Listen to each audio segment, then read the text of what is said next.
నమస్తే. ఇన్నాళ్ళు నన్ను సపోర్ట్ చేస్తూ, ఎంకరేజ్ చేస్తూ మీ ప్రేమని నాకు అందిస్తున్న ప్రతి ఒక్కరికి కృతజ్ఞతలు. అలాగే ఈ వీడియో కూడా ఖచ్చితంగా మీకు ఉపయోగపడుతుంది. లైక్, షేర్ అండ్ సబ్స్క్రైబ్ చేసి మీ సపోర్ట్‌ని నాకు అందించండి. అలాగే ఈ వీడియో పట్ల మీకున్న అభిప్రాయాన్ని కామెంట్ సెక్షన్‌లో కామెంట్ చేసి తెలియజేయండి. ఇప్పుడు వీడియోని చూద్దాం. నమస్తే. Welcome to our channel. నేను పద్మిని. ప్రస్తుతం మనతో పాటు ప్రముఖ astrologer, numerologist and life coach Sudha గారు ఉన్నారు. మాట్లాడదాం. సుధా గారు నమస్తే అండి. నమస్కారం పద్మిని. బాగున్నారా సుధా గారు? Fine fine. నువ్వు ఎలా ఉన్నావు? నేను బాగున్నాను. Good. After long time. Correct correct. ఏయో పనులు తెలుసు కదా, నీకే ఆల్రెడీ చెప్పాను కదా. నడిచిపోతుంది. అంతే, life has to go on. Good to see you again. Yeah, thank you. Right. మీరు చాలా ఏళ్ల నుంచి ప్రాక్టీస్ లో ఉన్నారు. అవును. ఆస్ట్రాలజీ అనేది అది నాకు తెలుసు. నాకు పర్సనల్ గా కూడా చాలా ఏళ్ల నుంచి కూడా పరిచయం మీరు. అవును. సో రాశి వైజ్ మనం ఒకసారి చూసుకుంటే చాలా మంది రాశి ప్రకారమే చూసుకుంటూ ఉంటారు. వాళ్ళ అవును. అంటే లగ్నం మేజర్ రోల్ ని ప్లే చేసినప్పటికీ చాలా మందికి తెలియదు. కానీ రాశి ఓకే, నక్షత్రం ప్రకారం కూడా రాశి ఉంటుంది కాబట్టి అంతే. ఆబ్వియస్ గా మరి రాశి వైజ్ చూసుకుంటే ఏ రాశి వాళ్ళు ఏమేమి పరిహారాలు చేసుకోవాలి for the better well being అనుకోవచ్చు, లేకపోతే ఒక పీస్ఫుల్ లైఫ్ ని లీడ్ చేయడానికి Correct. అనుకోవచ్చు. అలాగే జమ్ స్టోన్స్ నాకైతే చాలా చాలా పర్సనల్ గా నేను చాలా నమ్ముతాను. మన దగ్గర జెమాలజిస్ట్ కూడా ఉన్నారు, సర్టిఫైడ్ జెమాలజిస్ట్ ఉన్నారు. Beautiful.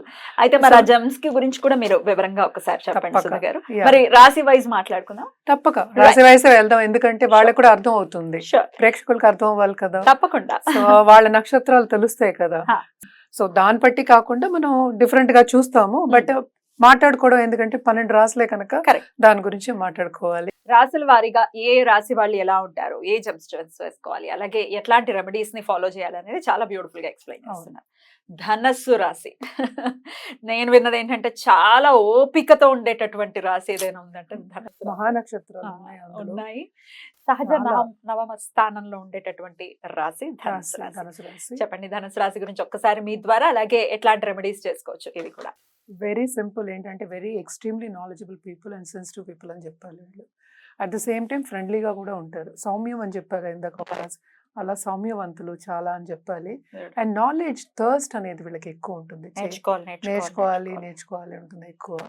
At the same time వీళ్ళకి ఏదైనా పట్టుబడితే, నేను పట్టిన కుందేలకి 3 కాళ్ళు అంటే అది నిజమే, ఇంకేం చేయలేవు, వాళ్ళ కిందలుగా నుంచి ఏం చేయలేవు వీళ్ళతోటి.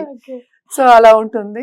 జనరల్ గా అంటే వీళ్ళకి నాలెడ్జ్ థర్స్ట్ అనేది ఎక్కువ. నేను ఆల్రెడీ జాతకాలు చూసిన, అండ్ ఆల్సో ఫ్యామిలీలో కూడా ఉంటూ ఉంటారు కదా.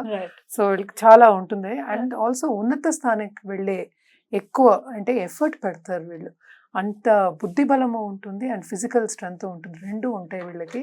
మెయింటైన్ చేసుకుంటూ వస్తారు చక్కగాను. నేను చెప్పినట్టు నాలెడ్జ్ కావాలి అంటే అదేంటంటే అది కూడా ఒక థర్స్ట్ అని అందుకనే అన్నాను అనమాట. అస్తమానం చదువుకుంటూ ఉండాలంటే ఎప్పుడు పని చేయాలి? So that is the minus point కదా. అక్కడ ఒక పని చేసి ఒకటి చేసి నేను దాంట్లోనే ముందుకు వెళ్తాను అనడం ఒక ఇది. కానీ ఇందులో ఏంటంటే ఎక్కువ knowledgeable people, what ever subject they want they will go on study. ఏదైనా అవ్వచ్చు, వేరియస్ స్టడీ. అన్ని స్పిరిచువాలిటీ కూడా చాలా ఎక్కువ ఉంటుంది. మనకి తెలుసు జూపిటర్ రూల్ చేస్తారా, లేకపోతే లగ్నానికి కానీ రాశికి కానీ అధిపతి జూపిటర్. ఇంకేం కావాలి? జూపిటర్ ఎక్కడ ఉంటే అక్కడ ఎక్స్పాన్షన్ అంటే ఏంటి? చెయ్యాలి అనుకుంటే చేయడం, అంతే కదా, ముందుకు సాగడం, అవన్నీ ఉంటుంది. సో చాలా మంచి రాశి యాక్చువల్ గాను. 9వ రాశి సహజంగా వీళ్ళకి డబ్బు ఆకర్షించే ఒక రాశి కిందే చెప్పుకుంటాం. నాలెడ్జ్ ఒకటి కాకుండాను సంపద. ఇదివరకు సంపదకి ఇప్పుడు సంపదకి చాలా తేడా ఉంది. ఇదివరకు సంపద అంటే ఏంటి? రిలేషన్షిప్ ఫస్ట్, అంటే పాడి పంటలు, అంటే గోవులతో కూడా ఉండేది మనకి, అనిమల్స్ రిలేషన్షిప్ ఉండేది. అన్నిటికీ ఏంటంటే జాగ్రత్తగా, అంటే శ్రద్ధ పెట్టి ఒకరిని చూసుకోవడం కానీ సంరక్షించడం కానీ చేసేవాళ్ళు. నేచర్ తో కూడా రిలేటివ్ గా అంతే కదా. ఇప్పుడు గోవులు అంటే ఏంటి? నేచరే ఒక భాగం, అన్ని నేచర్ లో భాగమే. అలాగే ఏంటంటే బంధుమిత్రులతో కూడా వీళ్ళు బాగా, ఈవెన్ మకర రాశి కూడా అలాగే ఉంటుంది. బంధుమిత్రులు అంటే ప్రీతి ఉంటుంది, వాళ్ళు క్లోజ్ గా ఉంటారు. క్లోజ్ అంటే ఏంటంటే వాళ్ళ ఫ్యామిలీలోనే క్లోజ్ గా ఉంటారు. రెండు ఫ్యామిలీస్ ని కలపగలే ఒక శక్తి ఉంటుంది వీళ్ళకి. అది ఆడవాళ్ళకి ఉంటుంది, మగవాళ్ళకి ఉంటుంది. ఎప్పుడు మనుషులు కావాలి అనుకుంటూ ఉండే వాళ్ళే వీళ్ళు కూడాను.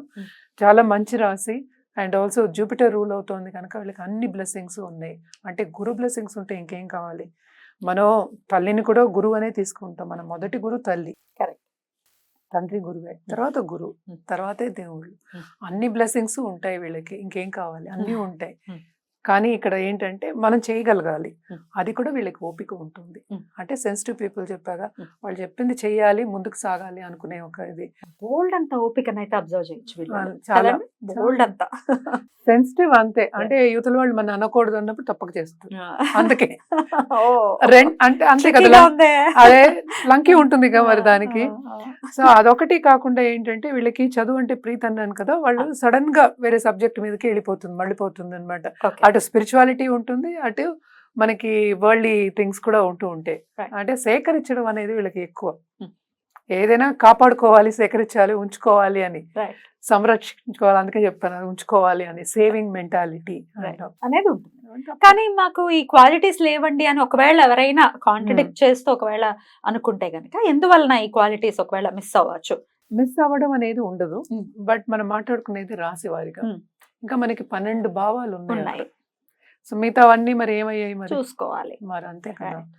ఇప్పుడు ఒక వస్తువు ఉంది, ఒక వస్తువు నీకు నచ్చచ్చు, పక్క వాళ్ళకి నచ్చపోవచ్చు. Hmm. ఆ వస్తువుతో ఒకరికి పని ఉంటుంది, ఇంకోళ్ళకి పని ఉండకపోవచ్చు. కానీ వస్తువే కదా. Hmm. సో అలాగే రాసే వాళ్ళ క్యారెక్టరిస్టిక్స్ అవే. Hmm. దాంట్లో కొద్దో గొప్ప పైకి కిందకి వెళ్తుంది తప్ప Hmm. పూర్తిగా లేకపోవడం. బేసిక్ పాయింట్స్ అయితే ఇవే. Basic points Right. ఉంటాయి, Right. కొద్దో గొప్ప ఉంటాయి అందులో. మరి వీళ్ళు చేసుకోవాల్సినటువంటి పరిహారాలు అలాగే జెమ్ స్టోన్ బేసిక్ గా ఏంటంటే దానికే వస్తున్నాను యాక్చువల్ గాను. జెమ్ స్టోన్స్ జనరల్ గా అయితే హెల్త్ విషయం కానీ లేకపోతే కుటుంబ పరంగా కానీ పుష్యరాగం ఇస్తాం, వైట్ స్టోన్ ఇస్తాం ఎక్కువ. తెల్ల పుష్యరాగం, తెల్ల శ్వేత పుష్యరాగం. వైట్ ది, లేకపోతే ఉత్తి పుష్యరాగమే అంటాం. Hmm. వైట్ ది అని ఎందుకు చెప్తున్నానంటే డబ్బు కావాలి, లేకపోతే కెరియర్ లో ముందుకు రావాలి, Hmm. అంటే మనం సంపద మనకి రావాలి. ఈ కాలం సంపద నేను చెప్పినట్టు ఒక వస్తువు కొనుక్కోవాలి, ఖరీదైన వస్తువు అంటే ఒక ఇల్లు, నేను అనేది బ్రాండెడ్ కారు అలాంటివి కొనుక్కోవాలి అన్నప్పుడు Hmm. మనకి కెరియర్ బాగుండాలి కదా. సో ఆ సంపద కావాలి అన్నప్పుడు కనక పుష్యరాగం అనేది ఇస్తాము. Hmm. ఈ 2 స్టోన్స్ ఏంటంటే ఎప్పటికీ బెనిఫిట్ కనుక, బెస్ట్ బెనిఫిట్ అన్నిట్లో అన్ని గ్రహాల్లోకి కనుక చల్లని చూపు కూడా ఉంది కనుక అన్ని బ్లెస్సింగ్స్ ఇస్తాడు కనుక జూపిటర్. వేసుకుంటే పెద్దగా చెడు జరిగేవి ఎక్కువ ఉండవు. ఇన్ జనరల్ గా అందరికి పడుతుంది అని ఇన్ జనరల్ గా కనక పుష్యరాగం అందరికీ ఇవ్వచ్చు. Hmm. కానీ ఇఫ్ దర్ ఇస్ డిఫరెన్స్ అంటే ఏంటంటే ఏదైనా నెగటివ్ ట్రేట్స్ ఉంటే ఎక్కువ వి వోంట్ అడ్వైస్ అనమాట. పుష్యరాగం అయితే ఎస్, ఎందుకంటే హెల్త్ రీతిగా ఎక్కువ చెప్తాం కనుక అది వేసుకోవచ్చు. మనకి అనాదిగా వస్తున్న ఒక పద్ధతి ఏంటంటే ఈవెన్ మన అమ్మమ్మలు తాతమ్మలు కూడా మనకి పుష్యరాగం ఇయర్ రింగ్స్ అవి వేసుకునేవారు. ఇది అయిన తర్వాత మనకి డైమండ్స్ అయిన తర్వాత అదే సో వేసుకునే ఇప్పుడు కూడా ఇస్తూ ఉంటాం. ఏవైనా మన ఆభరణాలు చేయించుకున్నప్పుడు కూడా పుష్యరాగం వేసుకుంటూ ఉంటాం. కానీ డిఫరెన్స్ ఏంటంటే మనం ఇచ్చినప్పుడు అది రోజు ఒంటి మీద ఉంటుంది కనుక, సో అది వారంట్ అయితేనే అంటే జాతకంలో ఉంటే కనుక మనం ఇస్తాము. అలాగే పుష్యరాగాలు, కనక పుష్యరాగాల్లో కూడా చాలా డిఫరెన్సెస్ ఉన్నాయి. అంటే ఏంటంటే రేట్లో డిఫరెన్స్, క్లారిటీలో డిఫరెన్స్, కట్లో డిఫరెన్స్, కలర్లో డిఫరెన్స్. సో దాన్ని బట్టి ఏంటంటే రేట్ ఎక్కువ అవుతూ ఉంటుంది. జనరల్గా మనం చెప్పేది 3 క్యారెట్స్ పైన. సో 3 క్యారెట్స్ పైన అది గోల్డ్లోనే, సిల్వర్లో చెప్పం అసలు. కావాలంటే పంచలోహాల్లో వేసుకోవచ్చు, అది కూడా పెద్దగా అడ్వైస్ ఇవ్వము, ఎందుకంటే బెస్ట్ బెనిఫిట్ అయినా. సో తప్పక ఏంటంటే గోల్డ్లోనే వేసుకోవాలి. గోల్డ్ కూడా అధిపతి ఆయన గురువే కాబట్టి అందుకే చెప్తారేమో. అది కూడా ఉండొచ్చు, కానీ జనరల్ గా అయితే గోల్డే చెప్తాము. ఎందుకంటే ఆ కలర్ కూడా అంతే. ట్రూ. ఎందుకంటే బరువైన ఒక వస్తువు పెట్టుకోవాలి అన్నట్టు, ఎందుకంటే ఎక్కువ బలం ఉన్నది. ఆయన కూడా మనం చూసాం, ఒక బ్రాహ్మణ్ణి చెప్పుకుంటాం, బలంగా కూర్చున్న ఒక చోట కూర్చున్నట్టు చూపిస్తాం. సో అందుకోసమనే గోల్డ్ అన్నిటికన్నా ఎక్కువ ఖరీదైనది గోల్డే కదా. అప్పుడు నేను చెప్పినట్టు జాతకాలు కన్స్ట్రక్ట్ చేసినప్పుడు ఆ సిలబస్ వాళ్ళు పెట్టినప్పుడు అప్పుడు అదే ఉండేది ఎక్కువ గోల్డ్. అంటే ఇండియా మొత్తం అదే ఉండేది గోల్డ్, అండ్ ఈజీగా దొరికేది కూడాను. మనకి అందుబాటులో కూడా ఉండాలి కదా, నాట్ ఓన్లీ ప్రైస్, ఈవెన్ అందుబాటులో ఉండాలంటే వెళ్ళి కొనుక్కోగలగాలి. సో మనకి ఎప్పటి నుంచో ఆభరణాలు ఇవ్వడం అనేది మనకు అలవాటు కనుక గోల్డ్, ఎవరైనా ఫ్యామిలీలో ఆభరణాలు ఇస్తూ వచ్చారు కదా అలా జనరేషన్స్. సో అది ఈజీగా మనకి దొరుకుతుంది, అండ్ ఆల్సో ఈజీగా అందుబాటులో ఉంటుంది, వెళ్ళి చేయించుకోగలం. గోల్డ్ వేసుకోవాలి, 4 ఫింగర్ వేసుకుంటాం, చూపుడు వేలు వేసుకుంటాం.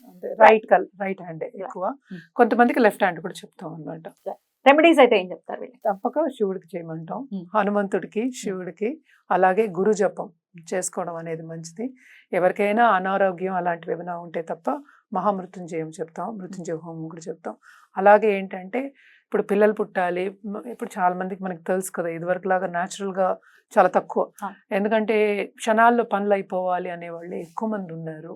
సో దానికి స్వయంవర పార్వతి ఎక్కువ చెప్తూ ఉంటాం, శివుడు పార్వతి చెప్తాం ఎక్కువ అన్నమాట.